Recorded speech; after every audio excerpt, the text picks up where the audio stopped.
அனைவருக்கும் வணக்கம். இன்னைக்கு ஹிந்து நியூஸ் பேப்பர்ல என்ன இம்பார்ட்டன்ட் நியூஸஸ் இருக்கு அப்படிங்கிறத பார்ப்போம். முதல்ல பார்த்தீங்க அப்படின்னா, Tamil Nadu government plans to establish biomedical research foundation அப்படின்னு சொல்லி குடுத்திருக்காங்க. ஓகேவா? ஸோ இந்த பயோமெடிக்கல் ரிசர்ச் ஃபவுண்டேஷன் பார்த்தீங்கன்னா, Kalaignar centenary integrated biomedical research foundation அப்படிங்கிற இந்த ஒரு ரிசர்ச் பண்றதுக்காக ஒரு ரிசர்ச் ஃபவுண்டேஷன் அப்படிங்கிறத கொண்டு வந்திருக்காங்க. மெடிக்கல் டிபார்ட்மெண்ட்டோட ஹெல்த் அண்ட் ஃபேமிலி வெல்ஃபேர் டிபார்ட்மெண்ட்டோட ஒரு டைரக்டரேட்டா இருக்கக்கூடிய directorate of medical education and research இதுக்கு கீழ தான் இந்த பயோமெடிக்கல் ரிசர்ச் ஃபவுண்டேஷன் வரப்போகுது. எதுக்காக இந்த பயோமெடிக்கல் ரிசர்ச் ஃபவுண்டேஷன் அப்படின்னா, க்ரோயிங் டிசீசஸ் வந்து நெறைய டெவலப் ஆயிட்டே இருக்கு இல்லையா? ஸோ இந்த டிசீசஸ பத்தி அண்டர்ஸ்டாண்ட் பண்ணிக்கிறதுக்காகவும், அந்த டிசீசஸோட ட்ரீட்மெண்ட்டுக்கு தேவையான டெக்னாலஜிஸ வந்து நம்ப டெவலப் பண்றதுக்காகவும், இந்த ஒரு பயோமெடிக்கல் ரிசர்ச் ஃபவுண்டேஷன் அப்படிங்கிறத தமிழ்நாடு கவர்ன்மெண்ட் ஃபார்ம் பண்ணியிருக்காங்க. சரியா? ஸோ இனிஷியலா அதுக்கு ஒரு ரூ. 10,00,000 நிதி ஒதுக்கீடு செஞ்சிருக்காங்க. ஸோ இது இனிஷியல் கிராண்ட் தான். இன்னும் அதிகமா ரிசர்ச் அண்ட் டெவலப்மெண்ட்ன்னு வரப்ப அதிகமா நிதி ஒதுக்கீடு செய்வாங்க. சரியா? ஸோ அப்ப எதுக்காக ஒரு தமிழ்நாட்டுல இருக்கக்கூடிய ஓவராலா டிசீசஸ் பத்தின ஒரு ஸ்டடிய பண்றதுக்காகவும், அந்த டிசீஸ்க்கு தேவையான ட்ரீட்மெண்ட்டுக்கு தேவைப்படக்கூடிய டெக்னாலஜிஸ டெவலப் பண்றதுக்காகவும் தான் இந்த ஒரு விஷயத்த தமிழ்நாடு கவர்ன்மெண்ட் வந்து ஸ்டார்ட் பண்ணியிருக்காங்க. சரியா? இந்த ஒரு பயோமெடிக்கல் ரிசர்ச் ஃபவுண்டேஷன் அப்படிங்கிறது. சரியா? ஸோ அதுதான் நம்ம முதல் செய்தியில பார்க்குறோம். அடுத்ததா பார்த்தீங்க அப்படின்னா, நமக்கு இந்த இடத்துல தெலுங்கானாவ சேர்ந்த ஒரு முக்கியமான என்விரான்மென்டலிஸ்ட் யாரு அப்படின்னு பார்த்தீங்கன்னா, தாரிப்பள்ளி ராமையா அப்படின்னு சொல்லுவாங்க. அதாவது தாரிப்பள்ளி ராமையா, இவர பொதுவா எப்படி கூப்பிடுவாங்கன்னா, வனஜீவி ராமையா அப்படின்னு சொல்லுவாங்க. அதாவது ட்ரீ கவர இன்கிரீஸ் பண்றதுக்கு இவர் வந்து நெறைய இனிஷியேட்டிவ்ஸ் வந்து எடுத்திருப்பார். ஓகேங்களா? ஒரு தனி மனிதரா இருந்து ட்ரீ கவர வந்து இன்கிரீஸ் பண்றதுக்காக மோர் தேன் 1 crore சாப்லிங்ஸ வந்து பிளான் பண்ணியிருப்பாரு. இந்த மாரி நெறைய ஆக்டிவிட்டீஸ் வந்து பண்ணியிருப்பார். ஸோ அவரு சமீபத்தில இறந்துட்டார். அவர பத்தி நம்ம தெரிஞ்சுக்கிறோம். தெலுங்கானாவ சேர்ந்தவர் வனஜீவி ராமையா அப்படின்னு சொல்லுவாங்க. வனஜீவி அப்படிங்கிறப்பயே தெரியுது. ட்ரீ கவர இன்கிரீஸ் பண்றதுக்காக ஒர்க் பண்ணியிருக்கார் அப்படிங்கிறது. சரியா? அடுத்ததா பார்த்தீங்க அப்படின்னா, நமக்கு தமிழ்நாடு கவர்னர் ரிலேட்டடா ஒரு ஜட்ஜ்மென்ட் வந்துச்சு. அத காம்ப்ரிஹென்சிவா தனியா பார்ப்போம். அதுக்கு முன்னாடி இருக்கக்கூடிய நியூஸஸ பார்த்துருவோம். அதுல இங்க பார்த்தீங்க அப்படின்னா, global carbon tax on shipping அப்படின்னு சொல்லி குடுத்துருக்காங்க. ஸோ ஷிப்பிங் ரிலேட்டடா ஒரு கார்பன் டாக்ஸ் அப்படிங்கிறத போட போறாங்க. சரியா? ஸோ வேர்ல்டு லெவல்ல பார்த்தீங்க அப்படின்னா, கார்பன் டாக்ஸேஷன் அப்படிங்கிறது ஒரு அடுத்த டாக்ஸேஷன்ல நெக்ஸ்ட் திங் அப்படின்னு பார்த்தீங்கன்னா, அது குளோபல் லெவல்ல கார்பன் டாக்ஸேஷனா தான் இருக்கு. கார்பன் டாக்ஸ் அப்படிங்கிறத எல்லாருமே இம்போஸ் பண்ணிட்டு இருக்காங்க. அந்த வகையில பார்த்தீங்கன்னா, இந்த இடத்துல இந்த நியூஸ்ல பர்ட்டிகுலரா எத பத்தி பார்க்க போறோம் அப்படின்னா, ஸ் ஷிப்பிங் இண்டஸ்ட்ரி இருக்கு இல்லையா? Shipping sector.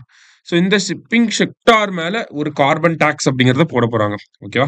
ஸோ இதற்கான ஒரு முடிவு அப்படிங்கிறது இன்டர்நேஷனல் மேரிடைம் ஆர்கனைசேஷனோட ஹெட் குவார்ட்டர்ஸ் லண்டன்ல நேத்து முடிவெடுக்கப்பட்டிருக்கு. சரிங்களா?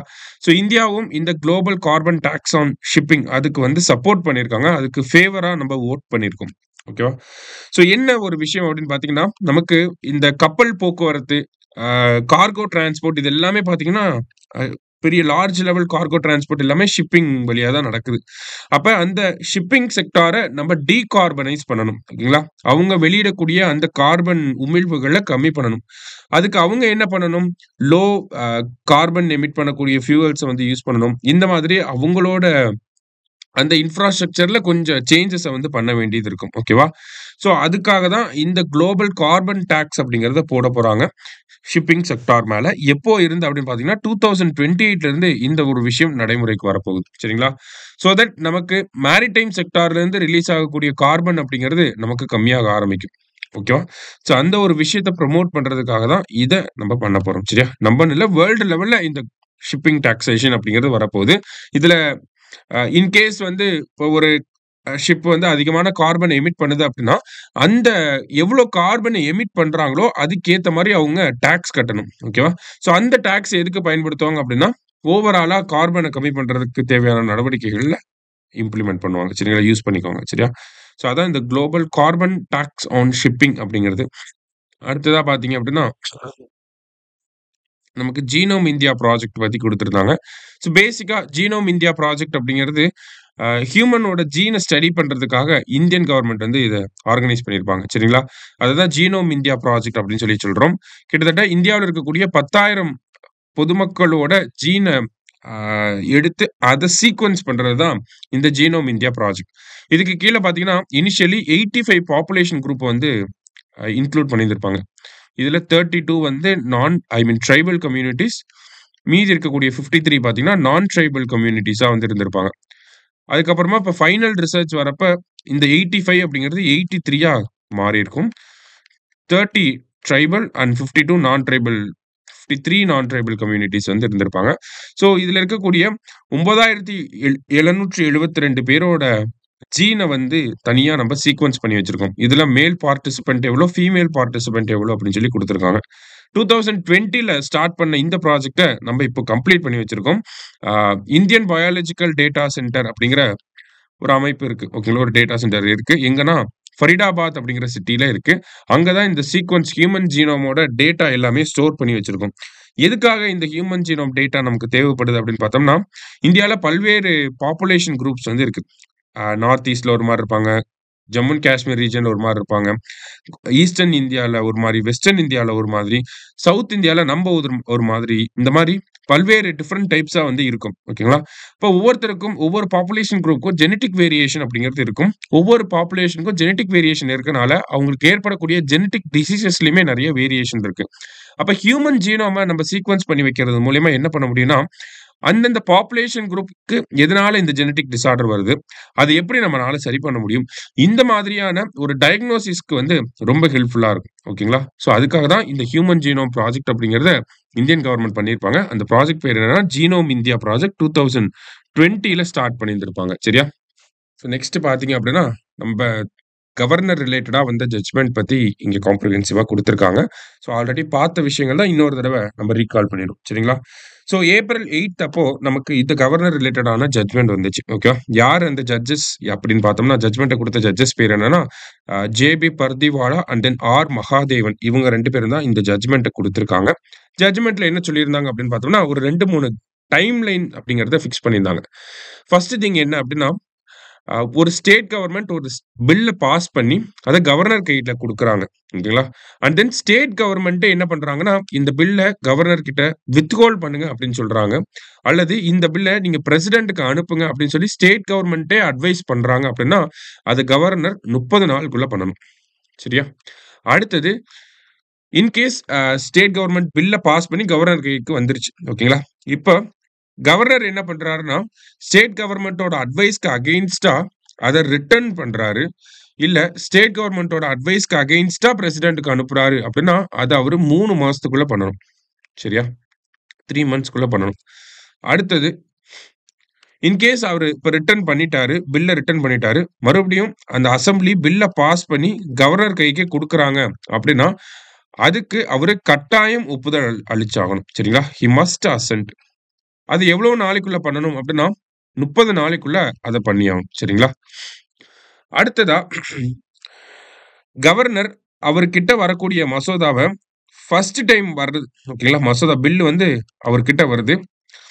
அத அவரு பிரசிடென்ட்க்கு அனுப்பலாம். ஓகேங்களா? பிரசிடென்ட்க்கு ரிசர்வ் பண்ண முடியும்.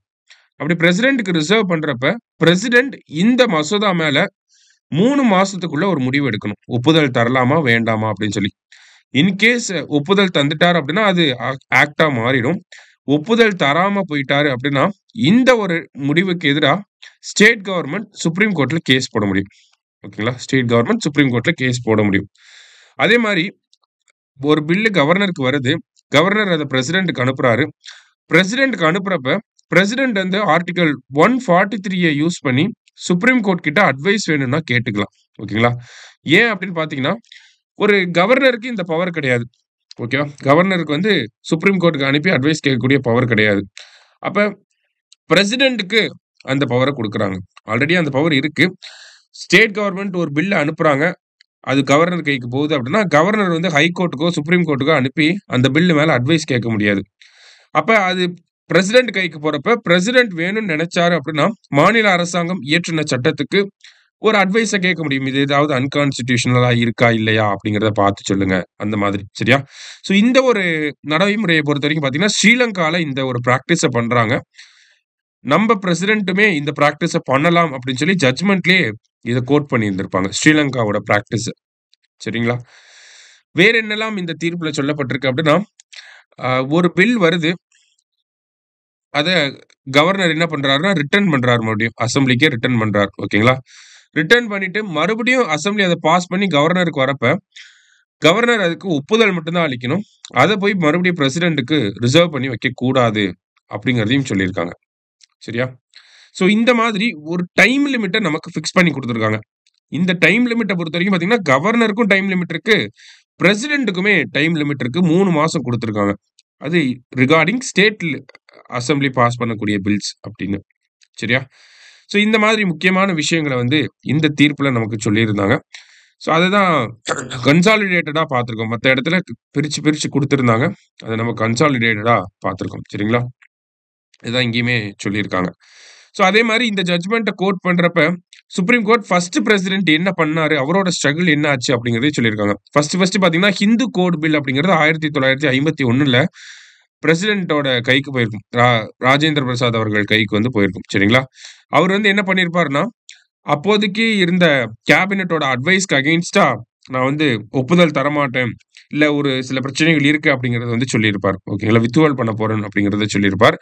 அப்ப எம்.சி. சேத்தல்வாட் அப்படிங்கிறவர் தான் இந்தியாவோட அட்டார்னி ஜெனரலா இருந்தாரு. First attorney general. சரிங்களா? ஸோ அவரு வந்து அட்வைஸ் பண்ணியிருப்பாங்க. இந்த மாரி கான்ஸ்டிடியூஷன் வைஸ் பார்க்கிறப்ப, நீங்க வந்து கேபினட்டோட டெசிஷன கேட்டு தான் நடக்கணும் அப்படின்னு சொல்லியிருப்பாங்க. ஸோ அதுக்கப்புறமா அந்த ஹிந்து கோட் பில்லுக்கு வந்து அசென்ட் குடுத்திருப்பாங்க. ஸோ இந்த ஒரு விஷயத்த சுப்ரீம் கோர்ட் கோட் பண்ணி காட்டியிருப்பாங்க. இந்த ஒரு விஷயம் பார்த்தீங்கன்னா, எம்.சி. சேத்தல்வாடோட ஆட்டோபயோகிராஃபில சொல்லப்பட்டிருக்கும். சரிங்களா? ஸோ அவரோட ஆட்டோபயோகிராஃபி என்ன அப்படிங்கிறத நம்ம ஜஸ்ட் தெரிஞ்சு வச்சுக்கிறோம். My life, law and other small things அப்படின்னு சொல்லி அவரோட ஆட்டோபயோகிராஃபி இருக்கு. ஓகேவா? ஸோ இந்த ஜட்ஜ்மெண்ட்ல சொல்லப்பட்ட கோட் பண்ணப்பட்ட ஒரு சில விஷயங்கள். இத தாண்டி என்ன ஆயிருக்கு அப்படின்னு பார்த்தீங்கன்னா, அந்த ஜட்ஜ்மெண்ட்லயே தமிழ்நாடு கவர்னர் வந்து ஒரு 10 மசோதாக்களுக்கு ஒப்புதல் வழங்காமே இருந்திருப்பார். அதற்கு உச்சநீதிமன்றம் ஒப்புதல் வழங்கப்பட்டதாக கருதப்படுகிறது அப்படின்னு சொல்லி ஜட்ஜ்மெண்ட்ல சொல்லியிருப்பாங்க. It is considered that the ascent has been given அப்படின்னு சொல்லி ஜட்ஜ்மெண்ட்ல கோட் பண்ணியிருந்திருப்பாங்க.